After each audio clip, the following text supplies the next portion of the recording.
Only way Jesus. ஒரே வழி இயேசு ஊழியங்கள்.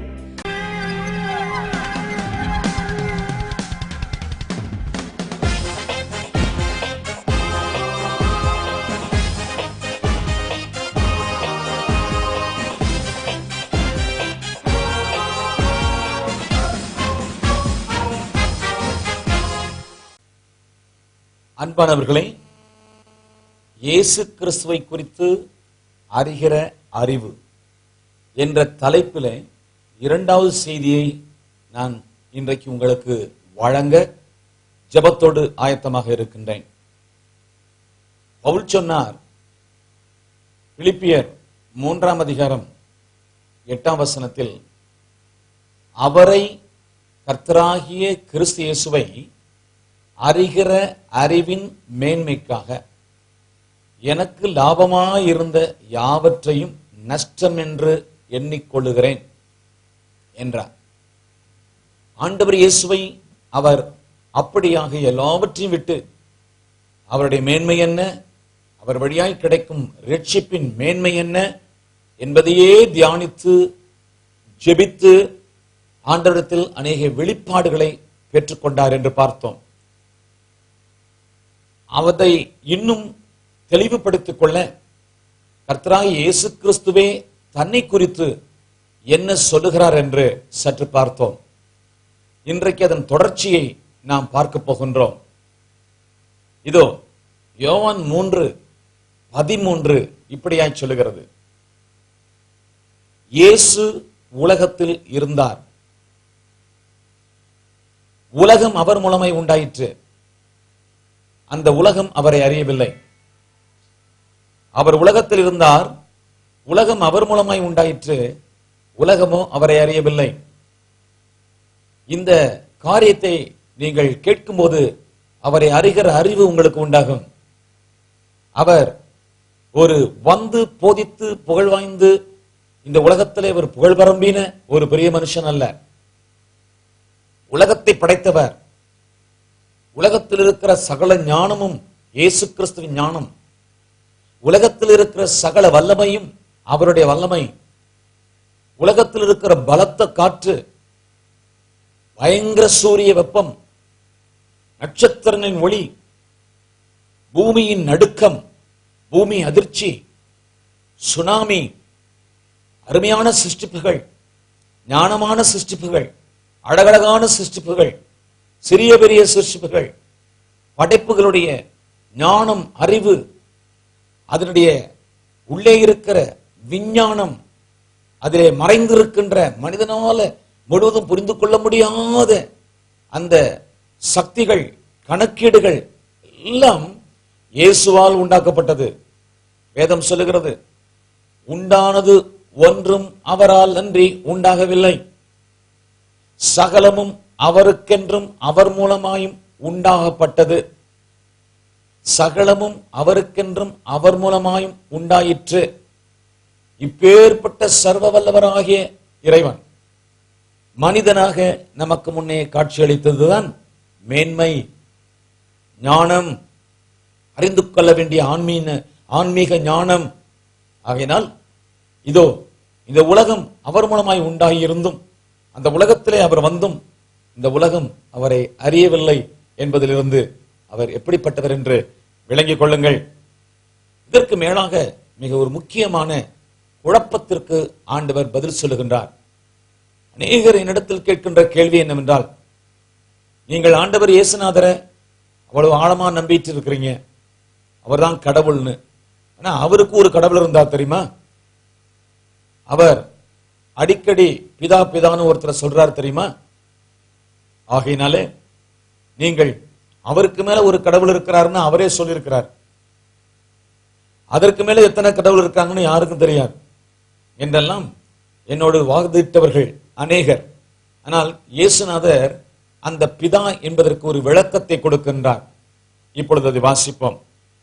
யோவான் 14:1 இதை சொல்லுகின்றார், நான் பிதாவிலும் பிதா என்னிலும் இருக்கிறதை நீ விசுவாசிக்கிறது இல்லையா?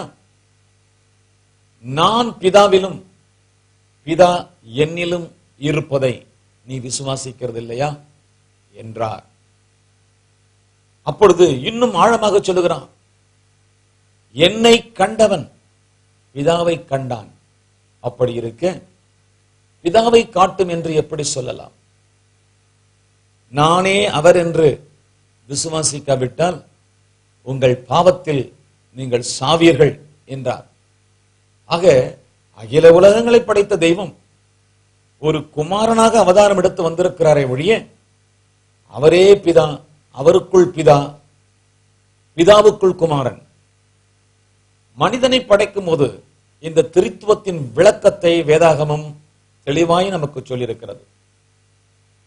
வேதாகமத்தில் திரித்துவம் அல்லது மூன்று தெய்வங்கள், மூன்றில் ஒருவர் ஒன்றில் மூவர் என்ற ஒரு பெரிய தத்துவம் இருக்கின்றது.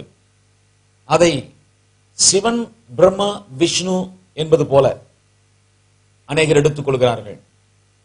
இஸ்லாமிய நண்பர்களோ இவர் மனிதனாய் இருக்க தேவன் என்று தன்னை அவர் எப்படி சொல்ல முடியும்?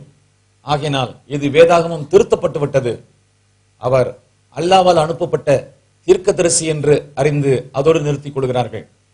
ஆனால் இயேசு சொல்லுகிறது ஆழமானது.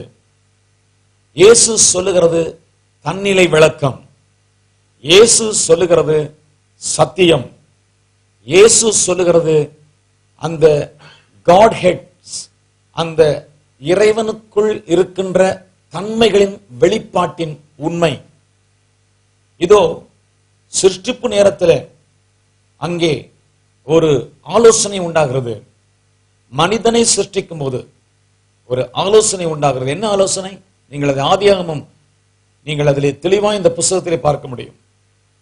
இதோ நமது ரூபத்தின்படியும் நமது சாயலின்படியும் மனிதனை சிருஷ்டிப்போமாக என்று அங்கே ஒரு ஆலோசனை உண்டாயிற்று.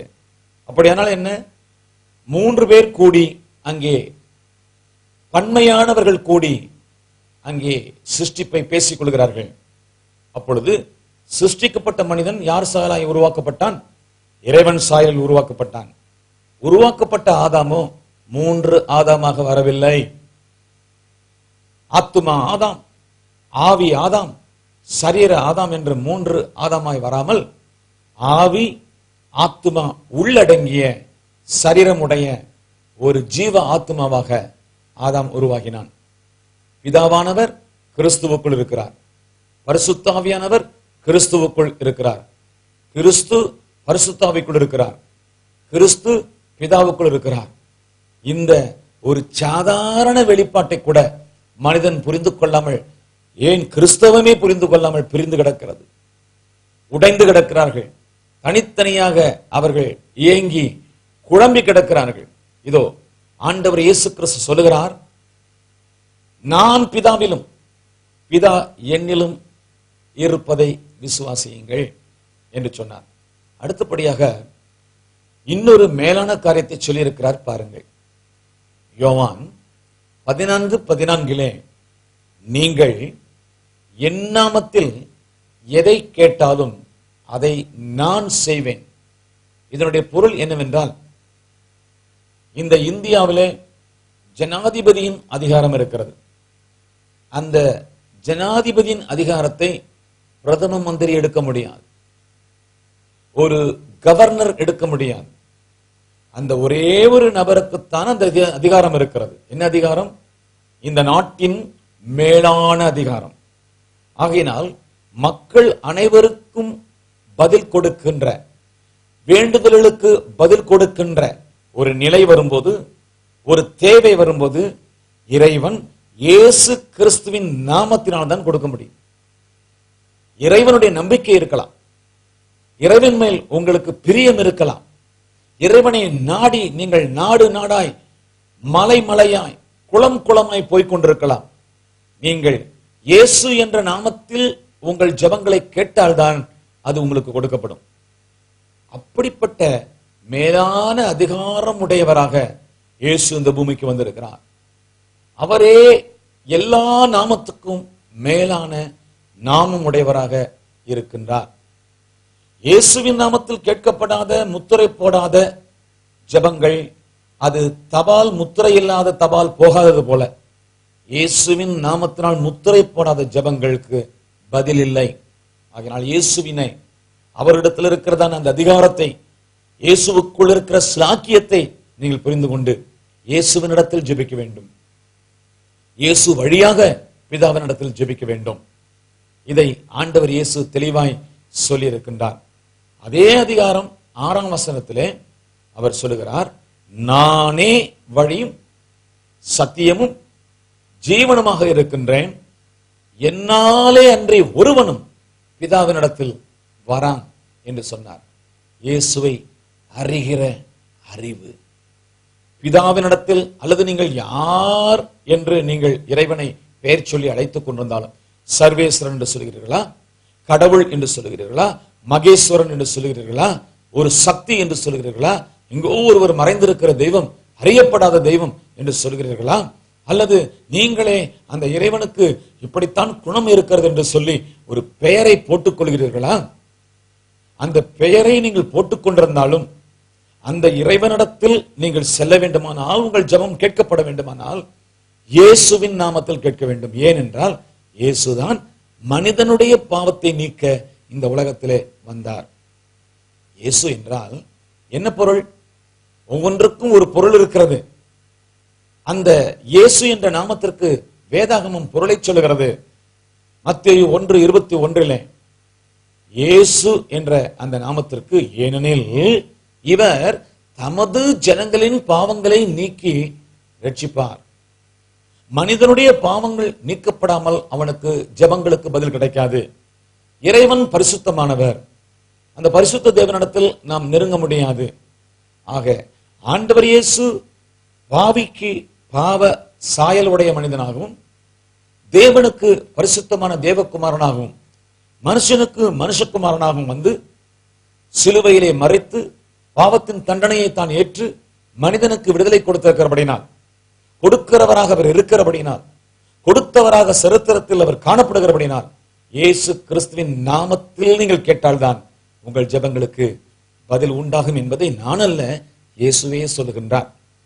அடுத்தபடியாக அவர் மிக தெளிவாக தன் அதிகாரத்தை இப்பொழுது சொல்லுகிறார். பாருங்கள், மரணத்தின் மேல் தனக்கு அதிகாரம் இருக்கிறது. உயிரை உண்டாக்குகின்ற அதிகாரம் மாத்திரமல்ல, உயிரை எடுக்கின்ற அதிகாரமும் மாத்திரமல்ல, மரணத்தை நீக்குகின்ற அதிகாரமும் தனக்கு இருக்கிறது என்பதை ஆணித்தரமாக ஆண்டவர் பேசிக் கொண்டிருக்கின்றார். அவர் இந்த இடத்துல சொல்லுகிறது என்னவென்றால், இதோ சாவின் மேல் எனக்கு அதிகாரம் உண்டு, நானே ஜீவன் எனவும் அவர் கூறி அவர் மக்களை தெளிவுபடுத்துகிறதை நீங்கள் பார்க்க முடியும். 10ஆம் அதிகாரத்திலே 17-18 வசனங்களை நீங்கள் யோவான் புஸ்தகத்திலே வாசித்தால், இந்த ஜீவனை நான் கொடுக்கவும் திரும்பவும் எடுத்துக்கொள்ளவும் எனக்கு அதிகாரம் உண்டு. இதோ மரணத்தின் அதிகாரியாகிய பிசாசானவனை தன் மரணத்தினால் அவர் ஜெயித்தார் என்று வேதம் சொல்லுகிறது. இதோ மரணத்தையும் பாதாளத்தையும் ஜெயித்த ஆண்டவர் அதனுடைய திறவுகோல்களை உடையவராய் இருக்கிறார் என்று வேதம் சொல்லுகிறது. நாயின் என்ற ஒரு ஊரிலே ஒரு விதவை தனது ஒரே மகனை இழந்து விட்டாள். பாடையானது கிராமத்திலிருந்து வெளியே வந்து கொண்டிருக்கிறது. பின்னே விதவை தாய் ஓலமிட்டு அழுது கொண்டு வந்து கொண்டிருக்கிறாள். ஆண்டவர் இயேசு அந்த கிராமத்தை நோக்கி போகிறார். அப்பொழுது காரியங்களை விலகிக் கொண்ட இயேசு அந்த பாடையை தொட்டார். தொட்ட போது அந்த வாலிபன் எழுந்து பிழைத்து உட்கார்ந்தான். அவனை அவன் தாயினிடத்திலே ஒப்புக் கொடுத்தார். சாவின் மேலே இயேசு கிறிஸ்துக்கு மாத்திரமே அதிகாரம் இருக்கிறது. மார்த்தாள் மரியாள் என்றதான 2 பேர் தனது ஒரே சகோதரனை இழந்து விட்டார்கள். யோவான் 11ஆம் அதிகாரத்திலே அதை கேள்விப்பட்டு இயேசு தாமதமாய் வந்து 4வது நாள் பிணமாயிருக்கின்ற கல்லறைக்குள் வைக்கப்பட்ட லாசருவை பார்த்து, லாசருவே வெளியே வா என்றார். அவனுடைய மரணக்கட்டுகள் அறுக்கப்பட்டு நாறிக்கொண்டிருந்த பிணம், புழுபுழுத்துக் கொண்டிருந்த பிணம் இப்பொழுது அற்புதமாக தூக்கி கொண்டு அவர் வல்லமையினால் கல்லறை விட்டு வெளியே காற்றிலே தூக்கி கொண்டு வரப்பட்டது. பின்பு அவனுடைய கட்டுகளை அவிழ்த்து விடச் சொன்னார். 12ஆம் அதிகாரத்திலே ஆண்டவர் இயேசுவோடு அவன் உட்கார்ந்து போஜனம் பண்ணுகின்றான். அப்பொழுது அவரை பார்க்க வந்த கூட்டத்தை காட்டிலும் அந்த லாசருவை பார்க்க வந்த கூட்டம்தான் அதிகமாய் இருந்தது என்று வேதம் சொல்லுகிறது. ஆம், மரணத்தின் மேல் சாவின் மேல் அதிகாரமுடையவராய் இருக்கிறேன் என்று அவர் சொல்லுகிறார் என்றால் அவர் யார்? அவர் இன்னார். அவர் இன்னார் என்று நீங்கள் அறிந்து கொள்ளவில்லை என்றால், அவரை அறிந்து கொள்ளும் தாகம் உங்களுக்கு இல்லை என்றால், அதை நீங்கள் தள்ளி போடுவீர்கள் என்றால், அதோ உங்களுடைய வாழ்வு அர்த்தமற்றதாய் போய்விடும். உங்களுக்கு அவர் இலவசமாய் சேமித்து வைத்திருக்கின்ற அந்த பாவ மன்னிப்பை நீங்கள் பெற்றுக்கொள்ளாமலே இந்த உலகத்தை விட்டு கடந்து போய் விடுவீர்கள். நித்திய நரகம் வாய்பிளந்து கொண்டிருக்கும். நித்திய வெளிச்சமாகிய மோட்சம், ஜீவன் உங்களுக்கு கிடைக்காமலே போய்விடும். கிறிஸ்தவத்தின் போதனை, அதனுடைய ஆழம், அதனுடைய மூலம், அதனுடைய உண்மை, அதனுடைய பிரதானம், அதனுடைய முக்கியம் இயேசு. இயேசு என்ற அந்த நபர், இயேசு கிறிஸ்துவின் சிலுவை மரணம், இயேசு கிறிஸ்துவின் ரத்தம், இயேசு கிறிஸ்து தரும் இலவச ரட்சிப்பு. இயேசுநாதர் நமக்கு விடுதலை தராரு, அவர் நமக்கு சுகம் தருவாரு என்று நீங்கள் நம்புகிறது நல்லது. இயேசு நமக்கு ஜெபங்களுக்கு பதில் கொடுப்பார் என்று நம்புகிறது நல்லது. அதோடு உங்கள் அறிவு நின்று போகக்கூடாது. அவர் இன்னார், அவர் தெய்வம், அகில உலகங்களின் தெய்வம், அவரே பிதா, அவருக்குள் பிதா இருக்கிறார், பிதாவுக்குள் இவர் இருக்கிற தேவகுமாரன். அது மாத்திரமல்ல, அவர் மரணத்தின் மேல் அதிகாரியாயிருக்கிறார், மரணத்தை அழித்தவராயிருக்கிறார், தன் மரணத்தினால் ஜெயித்தவராக இருக்கிறார். உங்களுடைய மரணத்துக்கு முன்பு நித்திய ஜீவனை கொடுக்கத்தக்கதாக மரணத்தை வென்றவராக இன்று ஜீவனோடு இருந்து கொண்டிருக்கிறார். இதோ மரித்தேன், ஆனாலும் சதா காலமும் உயிரோடு இருக்கிறேன் என்று இந்த ஆண்டவர் இயேசு சொல்லி இருக்கின்றார். இதை நீங்கள் அறிந்து விசுவாசித்து ஆத்தும ரட்சிப்பை இலவசமாய் பெற்றுக் கொள்ள வேண்டும் என்று இவைகள் உங்களுக்கு போதிக்கப்படுகின்றன. அவர் எல்லா மனிதருக்கும் நியாயத்தீர்ப்பை வழங்குகிறவர் என்பதை குறித்து அடுத்த திருத்தமாய் அவர் சொல்லியிருக்கின்றார். யோவான் 5:22, மத்தேயு 25:37 இந்த வசனங்களை நீங்கள் வாசித்தால் எல்லா மனிதருக்கும் நியாயத்தீர்ப்பு கொடுக்கின்ற அதிகாரம். எல்லா மனிதர் என்றால் யார்? இதுவரையில் உலகத்தில் பிறந்த அத்தனை பேரும். அது மாத்திரமல்ல, அவருடைய காலத்தில் இருந்து இன்று வரையில் இருப்பவர்களும் மாத்திரமல்ல, இனி உலகத்தில் அவர் வருகை வரும் வரையில் பிறக்கப் போகின்ற, வாழப்போகின்ற, வாழ்க்கையில் பாவம் செய்து அந்த பாவத்துக்குரிய தண்டனையை அவர்கள் தன் தலையில் சுமந்திருக்கும் போது அந்த நியாயத்தீர்ப்பை கொடுக்கின்ற, அந்த முக்கால மக்களுக்கும் நியாயத்தீர்ப்பை கொடுக்கின்ற ஒரே அதிகாரம் படைத்த ஒரே நபர் இயேசு. இதை 600 ஆண்டுகளுக்கு பின்னே வந்த குர்ஆனும் கூறுகிறது அல்லவா? கியாமத்து நாளிலே நியாயத்தீர்ப்பு கொடுக்கும் அதிகாரம் இயேசுவுக்குத்தான் உண்டு. இயேசுநாதரை அன்றி வேற யாரையும் வைத்து இறைவன் நியாயத்தீர்ப்பை கொடுக்க போகிறதில்லை என்று அவ்வளவு தெளிவாய் தெரிந்திருந்தும் வேதாகமத்தை வாங்கி வாசித்து அவர் இன்னார் என்று புரிந்து கொள்ள முயற்சி எடுக்கிறீர்களா? இயேசுவை அந்நியர் என்று நினைக்கிறீர்களா? இயேசுவை இரட்சகர் என்று நீங்கள் அறிந்து கொள்ளவில்லை என்றால் மதத்தில் இருந்து பிரயோஜனமில்லை, பக்தனாய் இருந்து பிரயோஜனமில்லை, தெய்வத்தை நாடி பிரயோஜனமில்லை.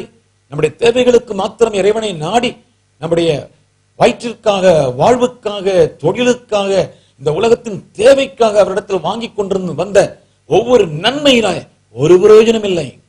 ஆகையினால் அவரை அறிகிற அறிவின் மேன்மை, அவரை அறிகிற அறிவுக்காக எடுக்கும் பிரயாசம், அவரை அறிய நீங்கள் எடுத்துக்கொள்கிற முயற்சி, அவரை அறிந்து கொள்ள வாழ்க்கையிலே நிச்சயமாக அதை புரிந்து கொள்ளாமல், அவரை அறிந்து கொள்ளாமல், அவர் தரும் இரட்சணியத்தை விளங்கிக் கொள்ளாமல் இந்த பூமியிலே நம்முடைய மூச்சு விட்டுவிடக்கூடாது, நம்முடைய இறுதி மூச்சு போய்விடக்கூடாது. எப்படியாகிலும் தடவியாகிலும் அவரை கண்டுபிடித்து விட வேண்டும் என்று வேதம் சொல்லுகிறது.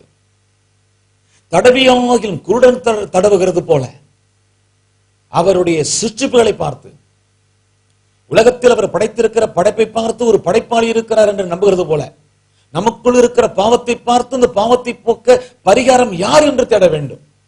அந்த பரிகாரம், அந்த பரிகாரி ஆண்டவர் இயேசு கிறிஸ்துவாக இருக்கின்றார்.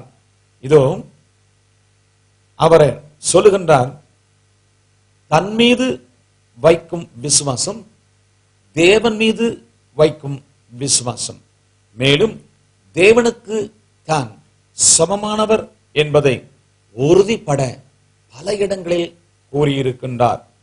மத்தேயு 28:18-19 சொல்லப்பட்ட வசனம் இவைகளுக்கெல்லாம் ஆதாரம் என்று நான் சொல்ல முடியும். யோவான் 14:1 சொல்லப்பட்ட வசனம் இவைகளுக்கு ஆதாரம் என்று சொல்ல முடியும். இதோ யாராயில் ஒருவர் இப்படி சொல்லி இருக்கிறத கேட்டிருக்கீங்களா? நான் போயிட்டு வரேன் அப்படின்னு சொல்றதை கேட்டிருக்கீங்க. ஆனா நான் போகிறேன் என்று நீங்க கேட்டிருக்கிறீங்க. இயேசுநாதர் சொன்ன ஒரு காரியத்தை பாருங்கள். அவர் இந்த உலகத்தை விட்டு போகும்போது, நான் போகிறேன், உலக முடிவு பரியந்தம் உங்களோடு இருக்கிறேன். போயிட்டு வரேன் அப்படி அல்ல, போறேன் அப்படி அல்ல, மனிதன் சொல்லுகிறது போலவும் அல்ல, சந்தேகம் உள்ள மனிதன் சொல்லுகிறது போலவும் அல்ல. இயேசு அதிகாரத்தோடு சொல்லுகிறார், இதோ போகிறேன், உலகத்தின் முடிவு பரியந்தம் நான் உங்களோடு கூட இருக்கின்றேன். ஆம் அருமையானவர்களே, இவரே தேவன். இவரை கண்டவன் தேவனை கண்டான். இவரால் அன்றி தேவனை காண இன்னொரு இரட்சகர் இல்லை. இவரால் அன்றி தெய்வத்தை அடைந்து கொள்ள இன்னொரு மார்க்கம் இல்லை. இயேசுவால் அன்றி இரட்சணியத்தை அடைந்து கொள்ள இன்னொரு வேதம் இல்லை. ஆகையினால் இயேசு கிறிஸ்துவை இன்னார் என்று அறிந்து கொள்ளுகிற ஞானக்கண்களை கர்த்தர் உங்களுக்கு கொடுக்கும்படியாக நான் ஜெபத்தோடு இவைகளை உங்களுக்கு அறிவித்துக் கொண்டு இருக்கிறேன். ஆண்டவர் சொல்கிறார், அவர் ஆராதனையை நான் ஏற்றுக்கொள்ள தகுதி உடையவர் என்கிறார். ஆராதனை யாரு கொடுக்க முடியும்? இறைவனுக்கு மாத்திரம்தானே ஆராதனை. இயேசுநாதர் மனிதனாய் இருந்தால் இவ்வளவு புனிதமான பரிசுத்தமான ஆண்டவர் இயேசு கிறிஸ்து தெய்வத்துடைய ஆராதனையை தான் எடுத்துக்கொள்வாரா? சாத்தான் தெய்வத்துக்கு உரிய ஆராதனையை எடுத்துக்கொள்ள வேண்டும் என்று விரும்பினதினால் அவன் படு பாதாளத்தில் தள்ளப்பட்டான். அவன் தீய சத்துருவாக மாறி போனான் என்று வேதம் ஆரம்பிக்கிறது. ஆனால் அதே இயேசுநாதர் இந்த பூமியிலே வந்து மக்களுடைய ஆராதனையை ஏற்றுக்கொள்கிறார். நாத்தான்வேல், பேதுரு, தோமா, இந்த 3 பேரும் அவரை தொழுது கொள்கிறதையும், இன்னும் குஷ்டரோகிகள் அவரை தொழுது கொள்ளுகிறதையும் நாம் பார்க்கின்றோம். இதோ பாருங்கள், நாத்தான்வேல் யோவான் 1 அதிகாரத்திலே 49 வசனத்திலே, மத்தேயு 16:16 பேதுரு, யோவான் 20:28 தோமா அல்லது தாமஸ், இவர் எல்லாரும் தேவனே என்று அவரை தொழுது கொள்கிறார்கள். ஆண்டவர் அதை தடுக்கவில்லை. ஏன் தடுக்கவில்லை? மாய்மானம் பண்ணும் கிறிஸ்து அல்ல, மிகைப்படுத்தும் கிறிஸ்து அல்ல, அதை தாழ்மை என்று சொல்லி அதை தடுக்கின்ற கிறிஸ்துவும் அல்ல. அவர் தகுதி உடையவர். வானோர், பூதலத்தோர், பூமியின் கீழானோர் யாவருடைய நாவுகளும் இயேசுவே கர்த்தர் என்று அறிக்கை செய்யவும், முழங்கால்கள் யாவும் அவருக்கு முன்பதாக முடங்கவும், மேலான நாமத்தை இயேசு தரித்துக் கொண்டார், பெற்றுக்கொண்டார் என்று வேதம் சொல்லுகிறது. ஆகையினால் ஆராதனைக்கு உரியவர் இயேசு. அவர் பரிசுத்தர், பரிசுத்த தேவன். சொர்க்கத்திலே வீற்றிருக்கிற சிங்காசனத்தில் அமர்ந்திருக்கின்ற சகல ஆராதனைகளையும், ஆராதனை கூடத்திலே கோடிக்கணக்கான தூதர்கள் அவரை தொழுது கொள்ள சிங்காசனத்தில் அமர்ந்திருக்கின்ற, மகிமையின் சிங்காசனத்தில் அமர்ந்திருக்கின்ற இயேசு கிறிஸ்து. என்னப்பா ரொம்ப அதிகமா சொல்ற அப்படின்னு நீங்க யோசிக்கிறீங்களா? இயேசு கிறிஸ்துவை மத தலைவன் என்று யார் யார் நினைக்கிறார்களோ அவர்கள்தான் இப்படியாக சிந்திப்பார்கள். அவரை நமக்கு சொல்லிக் கொடுக்கிறது பைபிள். அந்த பைபிள் சொல்லுகிறது, அவர் ஆராதனைகளுக்கு மேலானவர், துதிகளுக்கெல்லாம் மேலானவர். அவரை இந்த பூமியிலே பிறப்பிக்கும் போது குழந்தையாக, இரட்சகராக இந்த உலகத்திலே அவர் பிறக்கும் போது தூதர்கள் எல்லாம் அவரை தொழுது கொள்ள கடவர்கள் என்று தேவன் சொன்னாராம்.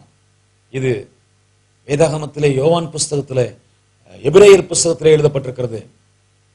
அங்கே நீங்கள் வாசிப்பது என்ன? தூதர்கள் தொழுது கொள்ளத்தக்கதாக வேற யாருக்காகிலும் இறைவன் செய்திருக்கிறாரா? தூதர்கள் யாரை தொழுது கொள்ள முடியும்? மனிதர்கள் வேண்டும் என்றால் தேவர்களை தொழுது கொள்ளலாம், மனிதர்கள் வேண்டும் என்றால் தூதர்களை தொழுது கொள்ளலாம். ஆனால் அந்த தேவர்கள், அந்த தூதர்கள் யாரை தொழுது கொள்ள வேண்டும்? இறைவன் ஒருவரை தான் தொழுது கொள்ள முடியும், ஆராதிக்க முடியும், பணிந்து கொள்ள முடியும். அருமையானவர்களே, இப்பொழுது இறைவன் ஒரு சத்தமிட்டு சொல்கிறார், இயேசு உலகத்தில் இரட்சகராய் குழந்தையாய் பிறக்கும் போது தூதர்களை அவரை துதியுங்கள், தூதர்கள் யாவரும் அவரை தொழுது கொள்ள கடவர்கள் என்று ஒரு கட்டளையை போட்டிருக்கிறார். அவரை தொழுது கொண்டார்கள். அதை குறித்து வேதம் சொல்லுகிறது, காணக்கூடாத இறைவனை தூதர்கள் கண்களில் காணாமலே அவர் மகிமையை பார்த்துதான் தொழுது கொண்டிருந்தார்களாம். பரலோகத்துல தூதர்கள் இறைவனை, அதோ அவர் சக்தி, அதோ அவர் மகிமை, நம்ம எல்லாம் உருவாக்கின தெய்வத்தினுடைய அந்த மகிமையை பாருங்கள், பா பிரம்மாண்டமா இருக்கிறது என்று முகத்தை மூடி, உடலை மூடி அவர்கள் இறைவனை பரிசுத்தர் பரிசுத்தர் பரிசுத்தர் என்று தொழுது கொண்டார்கள் என்று ஏசாயா 6ஆம் அதிகாரத்தில் எழுதியிருக்கிறது. இதே தூதர்கள் இயேசுநாதர் பூமியிலே பிறந்த போது அவரை தொழுது கொண்டார்கள் என்றால் இயேசு யார்? அகில உலகங்களை படைத்த தேவாதி தேவன். அந்த நம்பிக்கையோடு நீங்கள் அவரிடத்திலே உங்களுடைய இருதயத்தை அர்ப்பணித்தால், உங்கள் பாவங்களுக்கு மன்னிப்பை கேட்டால், நமது பரிசுத்த இரத்தத்தினாலே இயேசு உங்களை சுத்திகரித்து பாவமர கழுவி உங்களை பரிசுத்தமானாக, நீதிமானாக மாற்றி, அது மாத்திரமல்ல, உங்கள் வேண்டுதலை எல்லாம் கேட்பார். அவர் இன்னார் என்று அறிந்து கொள்ளாமல் நீங்கள் ஜெபித்து ஒரு துளியை கூட பெற முடியாது என்பதனால்தான் இப்பொழுது இவ்வளவும் உங்களுக்கு சொல்லப்பட்டிருக்கிறது. புரிந்து கொண்டீர்களா? சர்வ வல்லவரிடத்தில் கேட்கிறோம். என் நாமத்தில் நீங்கள் எதை கேட்டாலும் அதை செய்வேன் என்று வாக்குரைத்தவரிடத்தில் கேட்கிறோம். அண்ட சராசரங்களை படைத்த தேவனை இப்பொழுது நாம் விண்ணப்பத்தை கேட்டு நாம் ஆசீர்வதிக்கப்பட போகிறோம். நாம் ஜெபிப்போம், உங்களுக்கு ஒரு அற்புதம் நடக்கும். எல்லாரும் இருக்கிற இடத்திலே கண்களை மூடி ஆண்டவரை நோக்கி உங்கள் விண்ணப்பங்களை வையுங்கள். அது எதுவானாலும் இன்றைக்கு உங்களுக்கு விடுதலை உண்டாகும். இதாவே, பிரச்சனைகளோடும், சோர்வுகளோடும், கண்ணீரோடும், பயத்தோடும், நடுக்கத்தோடும், திகைப்போடும், பலவிதமான மன கஷ்டங்களோடும், குடும்ப கஷ்டங்களோடும், முன்னேற முடியாத தடைகளோடும், சூனிய கட்டுகளோடும், சரீர வியாதிகளோடும், கடன் தொல்லைகளோடும், பாரங்களோடும், பகைகளோடும், விரோதங்களோடும், வழக்குகளோடும், பல கட்டிகளோடும், பல கொடிய நோய்களோடும், சரீரத்துக்கு வெளியிலே, சரீரத்துக்கு உள்ளே தங்களால் தாங்கிக் கொள்ள முடியாத உபாதைகளோடும் இருக்கின்றார். இந்த வார்த்தையை கேட்கின்ற ஒவ்வொருவரும் இப்பொழுது உம்மிடத்தில் ஜெபிக்கிற ஜெபங்களுக்கு பதிலை பெற்றுக்கொள்ளப் போகிறார்கள் என்று நான் விசுவாசித்தேன். நீர் சர்வ வல்லவர், அகில உலகங்களை சிருஷ்டித்தவர், மனிதனுக்காக சிலுவையிலே மரித்து அவனுடைய மீட்பு அனைத்தையும் சம்பாதித்திருக்கிறவர். இப்பொழுது தழும்புகளால் குணமாக்க உம்மால் கூடும். இயேசுவே, தொட்டருளும் அப்பா, தொட்டருளும் ஆண்டவரே, அவர்களை சுகமாக்கும் இயேசுவே. ஒவ்வொருவரும் விடுதலை செய்யும், ஒவ்வொருவருக்கும் பாவ மன்னிப்பை தாரும், ஒவ்வொருவருக்கும் புது ஜீவனை தாரும், புது வாழ்வை தாரும். அற்புதங்களை பெற்றுக் கொள்வார்களாக, அதிசயங்களை பெற்றுக் கொள்வார்களாக, நன்மைகளை பெற்றுக் கொள்வார்களாக. இந்த நன்மைகளை, அதிசயங்களை, அற்புதங்களை எங்களிடத்தில் சொல்லி இந்த நாமத்தை அவர்கள் மகிமைப்படுத்துவார்களாக. எங்கள் ஜெபங்களை கேட்டதற்காக உமக்கு ஸ்தோத்திரம். இயேசு கிறிஸ்துவின் நாமத்தில் ஜெபித்து சுதந்திரித்துக் கொள்கிறோம் எங்கள் நல்ல பிதாவே. ஆமென். ஆமென். கர்த்தர் உங்களை ஆசீர்வதிப்பாராக. அடுத்த வாரத்தில் சொல்லுங்கள். எங்கள் முகவரி பாஸ்டர் ஜேக்கப் மனோகரன், ஐபிஎஸ் சபை, எண் 1776/3, நாதர் நகர், ரயில்வே ஸ்டேஷன் கிழக்கு, Kumbakonam 612001. Phone number 0435241436. Cell number 9994017057. Email pjmindian@gmail.com.